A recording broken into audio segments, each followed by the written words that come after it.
Most people don't realize the bars of the cage they live inside are invisible.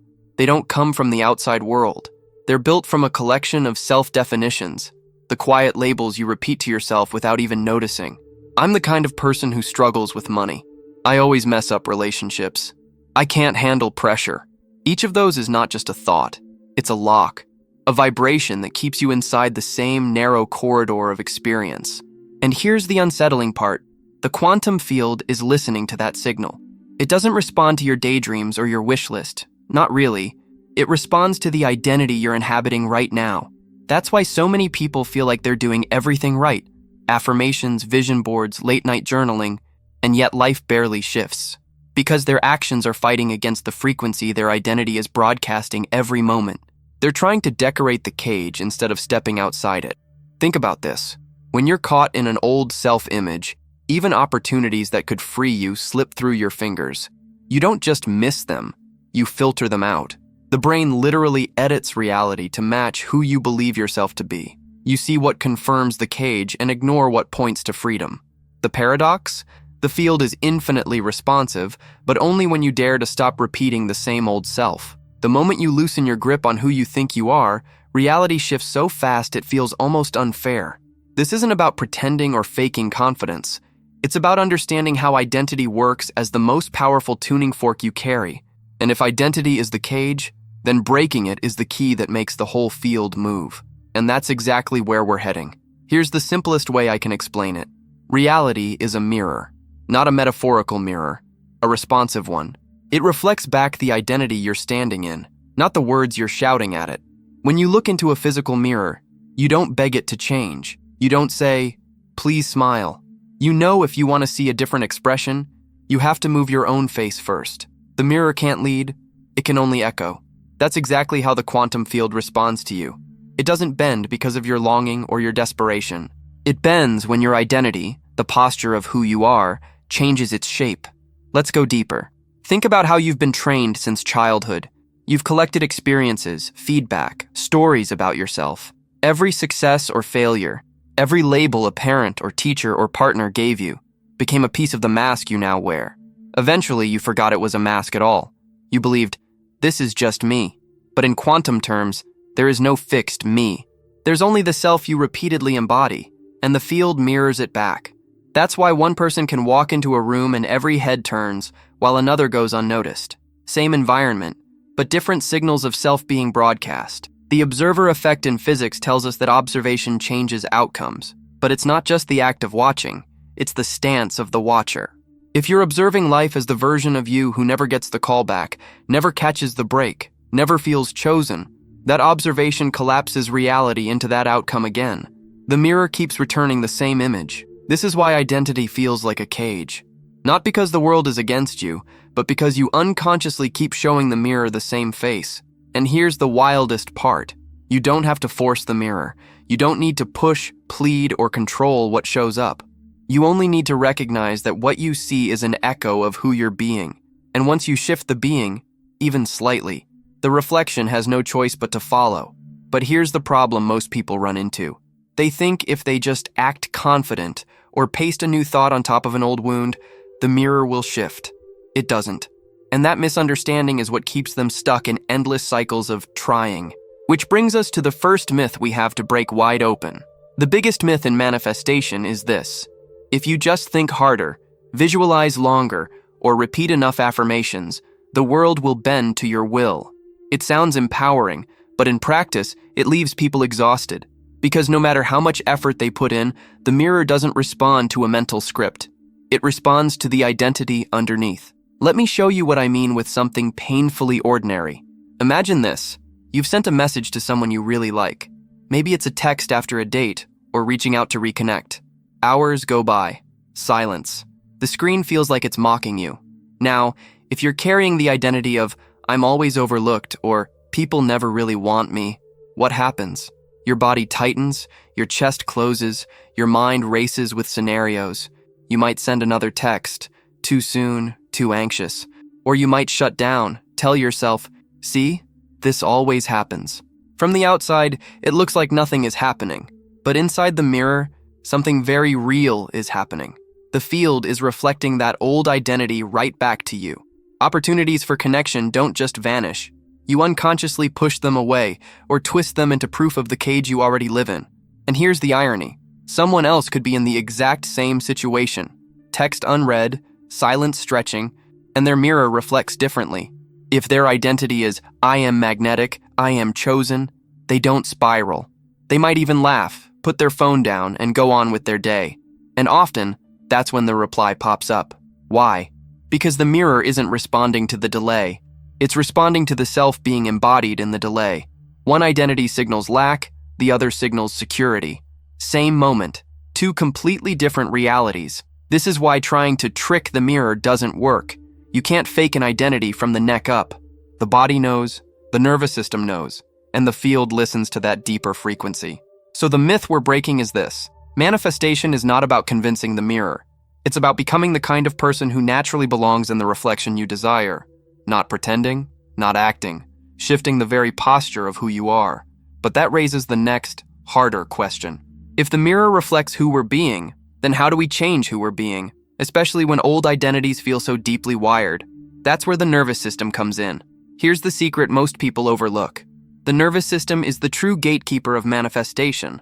You can speak new affirmations all day long, but if your body is stuck in survival mode, if your chest is tight, your jaw clenched, your breath shallow, the signal you're broadcasting isn't expansion, it's danger. And the mirror, faithful as ever, reflects it back. Think about it. When you're unsafe inside, your whole perception narrows. You can't see options. You can't trust timing. You can't believe opportunity. Even if something good comes right to your door, you'll either miss it or mistrust it, because your body is tuned to survive, not to receive. This is why safety isn't just a nice extra. It's the foundation. The nervous system regulates the frequency of identity.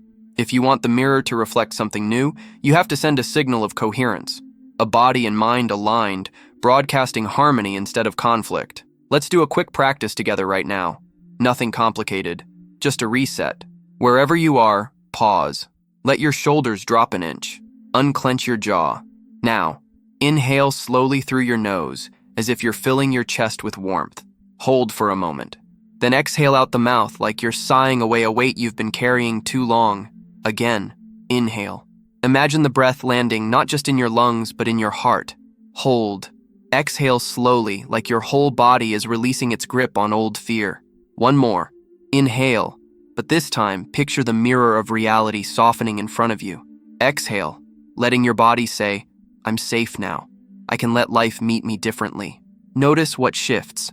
Even if it's subtle, a little more space in your chest, a little more calm in your mind, that shift is the new signal. That's coherence. That's what the field can echo back. See, most people try to brute force their way into new identities while their body is still ringing with alarms. That's like trying to sing a love song over a blaring siren. The notes don't carry. But when you soothe the siren, your true voice can finally be heard. And here's the best part. You don't have to be in perfect serenity. You just need enough safety to loosen the old cage. Enough coherence for the mirror to catch a new image. That little opening is often all it takes to begin a cascade of change. But coherence is only the first layer, because safety can give you a new state, yet states fade. And the real shift happens not at the level of state, but at the level of identity. Here's where so many people get tripped up. They confuse a state with an identity. A state is like the weather. It changes hour to hour. One day sunny, the next stormy. A state can be elevated by meditation, breathwork, music, or even just a good laugh. And it matters, because states open the door. But an identity, that's the climate. It's the long-term pattern that everything else organizes around. You can have moments of feeling abundant, but if your identity is still, I'm always broke, the mirror won't lock onto the temporary sunshine. It will default to the climate you've lived in for years. Think about it like this. Maybe you have a big presentation at work or a job interview. You pump yourself up beforehand, music blasting, affirmations whispered in the bathroom mirror. For a few minutes, your state is buzzing with confidence. But as soon as you walk into the room and feel the weight of eyes on you, your body reverts. The deeper identity, I'm not enough, pulls the strings. Your voice shakes, your thoughts scatter, and the reflection from the world matches that identity, not the pumped-up state you tried to cling to. This is why people get disillusioned with manifestation practices. They feel great during the ritual, then crash back into their old climate the moment life presses on them. The mirror doesn't lie. It doesn't show your peak moments. It shows your baseline self-concept. So the real work is not stacking temporary highs. It's shifting the climate itself, rewriting the identity that's been silently directing every interaction, every choice, every filter of perception. And here's the beautiful paradox. When identity shifts, states naturally follow. You don't have to maintain a constant high. You don't have to chase confidence. A person with the identity, I am grounded, I belong here, can walk into the same job interview and feel nervous, yes, but their baseline coherence carries them through. Their body knows where home is. The mirror reflects that stability. That's why breaking the cage of identity is not about feeling amazing every second. It's about building a self so aligned that even when storms come, the climate holds steady. But this opens a deeper layer. Because once you realize identity is the true climate, a question emerges. If identity is selecting the reflection in the mirror, is it also selecting the very timeline you're standing on? That's where things get far more interesting. Here's the leap most people never consider. Identity doesn't just shape how you interpret reality. It selects the very timeline you're living on. Picture the mirror again. Every possible reflection already exists. Every angle, every outfit, every expression. But the reflection that shows up isn't random.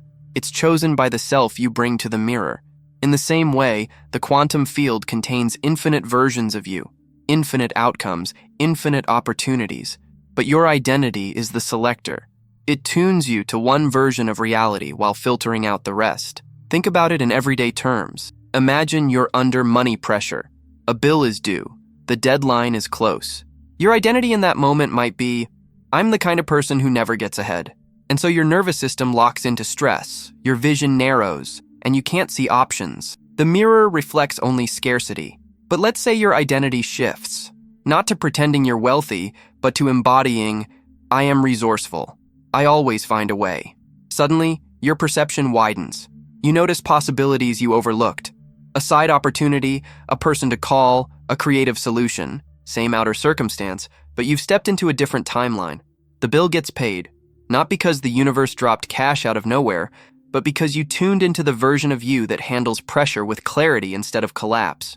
This is the mechanics of parallel timelines. They're not science fiction. They're practical. Every choice, every posture of identity collapses one version of reality and opens another. And the shocking part is how fast the shift can happen. A single breath, a single moment of coherence can flip you into a track you didn't even realize was available. Now, here's where most people hesitate.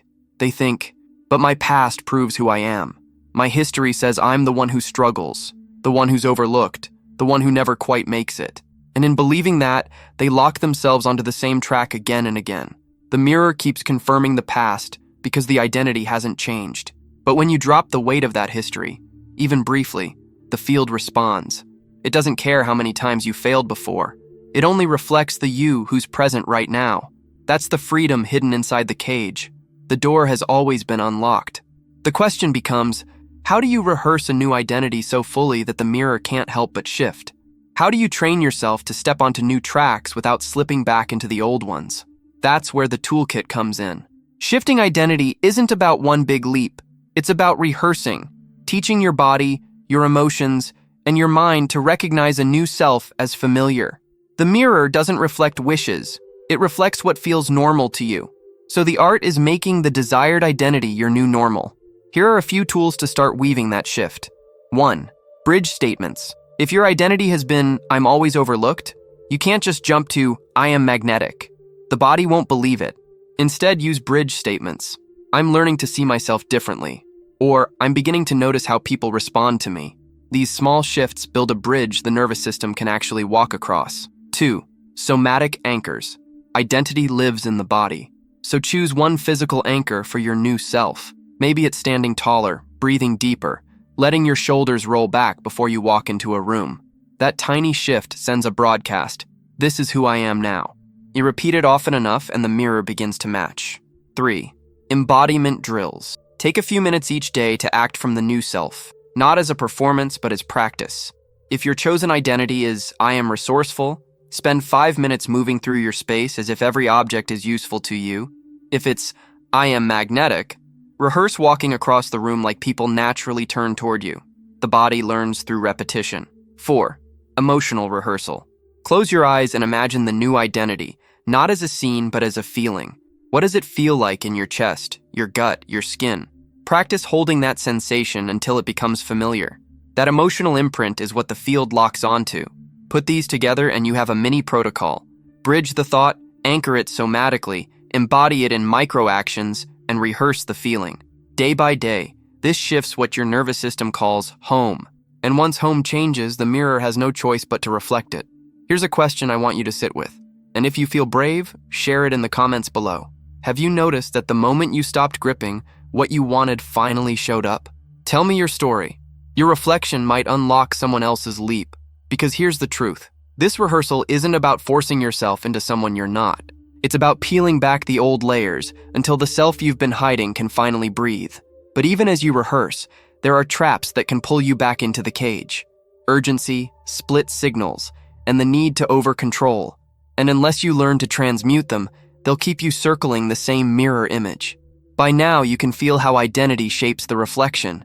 But even with the best tools, there are traps that quietly drag you back into the cage. They're subtle, they feel logical, and they can sabotage the shift before it really takes root. Let's name them, and then dissolve their grip. The first trap is urgency. When you're under pressure, the body screams, "It has to happen now." Maybe it's money, maybe it's love, maybe it's recognition. That tight urgency broadcasts lack. The mirror hears, "I don't have it, I'm desperate." And so it reflects back more delay. How to transmute it. Slow time down. When urgency strikes, pause. Breathe into the feeling of already having survived. Say to yourself, if it doesn't happen today, I'm still okay. This doesn't mean giving up. It means stepping back into coherence, signaling safety to your body. From that calmer stance, the field can respond with clarity instead of panic. The second trap is split signals. This is when you carry two identities at once, the one you want and the one you secretly believe. You say, "I am confident," but deep down you still grip the old self that whispers, "I always fail." The mirror receives both broadcasts. The result? Mixed reflections, stop-and-go results, confusing patterns. The way through is honesty. Instead of papering over the old identity, admit it. Name the contradiction out loud. Part of me feels small, and part of me is stepping into strength. Paradoxically, this acknowledgement unifies the signal. You're no longer hiding split frequencies. You're integrating them into a clearer broadcast. The third trap is over-control. This one sneaks in under the banner of discipline. You try to micromanage the reflection, obsess over every detail, force outcomes on your timeline. But control is the opposite of trust. And when you clutch the mirror too tightly, it can't shift freely. The antidote is surrender, but not in the passive sense. True surrender is choosing to embody the new identity before proof arrives. It's walking as the version of you who already belongs, already attracts, already thrives, and letting the mirror catch up. You don't stop moving, you stop strangling. These three traps, urgency, split signals, over-control, are like smudges on the mirror. They distort the reflection until you think the cage is still locked, but the moment you clean them off, the image clarifies, and you see, the door was open all along. So how do you bring this into the messy, ordinary flow of life? The meals, the conversations, the errands, the scrolls? Because that's where identity is truly rehearsed. If you only practice identity work in meditation, you're missing the point. The mirror doesn't just reflect who you are in the sacred, quiet moments. It reflects who you are in the mundane, the in-between, the unnoticed spaces of your day. That's where your true signal is broadcast. Think about walking. Most of us shuffle through our steps on autopilot, barely noticing. But walking is an embodied declaration. Try this. Tomorrow, as you walk, embody the identity you're stepping into. If your chosen self is, "I am magnetic," walk as though every step is leaving a trail of energy behind you. If your identity is, "I am grounded," walk as though the earth itself is rising to meet your feet. That subtle shift broadcasts far more powerfully than repeating mantras in your head. Or take eating. For many, meals are rushed, distracted, or loaded with guilt. But eating can be a rehearsal for abundance. Sit with your food as though it's a reflection of the generosity of life. Chew slowly, breathe between bites, feel gratitude not as a thought, but as a physical presence in your body. That's coherence. And the mirror notices. Conversations, too, are mirrors within mirrors. If your identity has been, I'm always unheard, pay attention to your next exchange. Instead of rushing to prove yourself, try listening with the posture of someone whose words already carry weight. You'll find people lean in, respond differently, not because you forced them to, but because the reflection shifted when you did. Even scrolling on your phone can become a practice. Normally, comparison seeps in. They're ahead, I'm behind. But what if you scrolled as the version of you who's already on track, already chosen by the timeline that fits? You'd see their success as proof of resonance, not competition. That single reframe collapses jealousy into possibility. The truth is, integration isn't about adding more rituals. It's about turning daily life into the ritual. Every step, every bite, every glance at a screen becomes a chance to rehearse the climate of your new self. The more ordinary the practice, the stronger the broadcast. And here's the payoff. Once identity infiltrates your daily rhythms, you no longer have to remind yourself who you are. The body carries it. The nervous system breathes it. The mirror reflects it naturally. But what happens when this shift expands beyond the ordinary? When it starts reshaping the bigger domains of your life? Relationships, creativity, health, even purpose itself. That's where the cage truly begins to dissolve. When identity shifts, it doesn't stay small. It ripples outward into every major domain of your life, touching relationships, creativity, health, and purpose. It's like changing the core lens in a camera. Suddenly, the entire landscape looks different, even though nothing out there has changed yet. Let's start with relationships. If your old identity was I'm unworthy of love, the mirror faithfully reflected partners who confirmed that story. Distant, unavailable, inconsistent. But when your identity becomes, I am someone who belongs in devotion, everything reorganizes. You carry yourself differently. You don't chase scraps of attention. You naturally gravitate toward people who meet you with reciprocity. And those who can't, they quietly fall away because they no longer resonate with your climate. Creativity, too, transforms under identity. Take a writer staring at a blank page. If the identity is, I'm blocked, I'm inconsistent, the mirror returns more blankness, more hesitation. But if the identity shifts to, I am a vessel, ideas move through me. The act of writing feels less like forcing and more like allowing. Words flow, not because the world suddenly gifted inspiration, but because the climate finally welcomed it. Health follows the same pattern. Imagine someone facing a challenge, fatigue, tension, imbalance.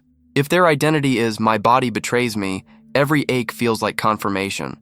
But if the identity shifts to, my body is wise, I listen and adapt, symptoms become signals instead of enemies. The mirror responds by showing more resilience, more alignment, more pathways toward healing. And then there's purpose. This is where the mirror's reflection can feel almost mystical. When the identity becomes, I am someone whose presence matters, opportunities align with uncanny timing. You meet the mentor at the coffee shop. The invitation arrives out of nowhere. Doors open that your old self wouldn't have even seen as doors. Here's a vivid scenario. Picture standing backstage before a performance, maybe music, theater, or even speaking at an event. The old identity is screaming, I'm going to mess this up. Your palms sweat, your chest caves, your voice trembles. The mirror reflects that self-attack with a shaky performance. But if you've rehearsed the new identity, I am someone who shines under pressure, the body organizes differently. You breathe deeper. Your stance opens. You walk on stage with a steadiness that audiences feel instantly. The performance lands, not because the nerves disappeared, but because the climate shifted. This is the essence of expansion. Once identity changes, the mirror doesn't just give you new daily reflections. It begins to alter the architecture of your whole life. But here's the deeper layer. Beyond relationships, creativity, health, and purpose lies the existential dimension, the place where identity meets something larger than you. And that's where surrender comes into play. Up to now, we've looked at identity as something you can practice, shift, and embody. But there's a dimension deeper than practice. The space where your identity meets a larger intelligence, something beyond the personal. Because here's the paradox. The more tightly you grip identity, the more fragile it becomes. If you insist on controlling every outcome, every reflection in the mirror, you end up back in the cage, just decorated with spiritual wallpaper.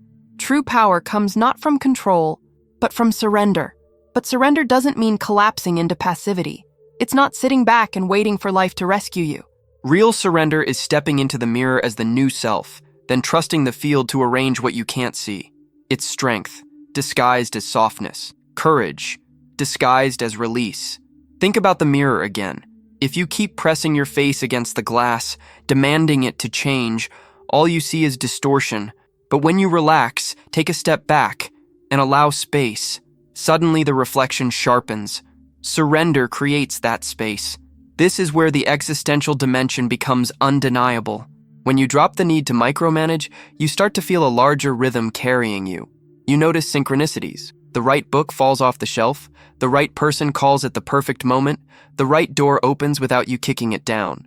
These moments aren't accidents. They're what happens when your identity aligns with the deeper coherence of life itself, and it's humbling, because you realize you are both the painter and the painted, both the observer collapsing reality and the expression of a field that's infinitely larger than your personal will.